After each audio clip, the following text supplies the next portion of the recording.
இயேசுவின் ரத்தம் ஜெயம் என்று நாம சொல்லுவோம். நான் இன்றைக்கு ஒரு வீட்டுக்கு ஜெபம் செய்ய போனேன். இருவருமே 80 வயதை கடந்தவர்கள். அப்ப அவங்க சொன்னாங்க, ஃபாதர் கால்கள் எல்லாம் வீங்கி இருக்குது. நான் சொன்னேன், இயேசுவின் ரத்தம் ஜெயம். இந்த ரத்தம் என்னை கழுவும், இந்த ரத்தம் எனக்கு சுகம் தரும்.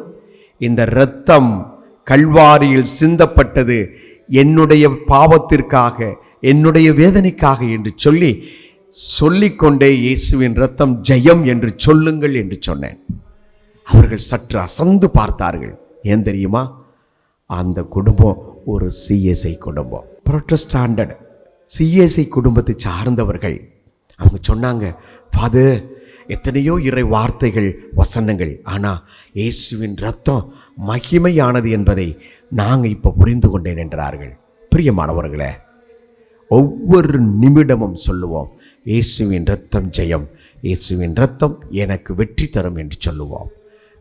நோயிலிருந்து, பாவக்கட்டுகளிலிருந்து, கடன் தொல்லைகளிலிருந்து, கவலையிலிருந்து, எல்லாவற்றிலிருந்து உங்களுக்கு விடுதலை தர்றது என் இயேசுவின் ரத்தம். அதற்காகத்தான் அவர் கல்வாரியில் தன்னை முழுவதும் கையளித்தார்.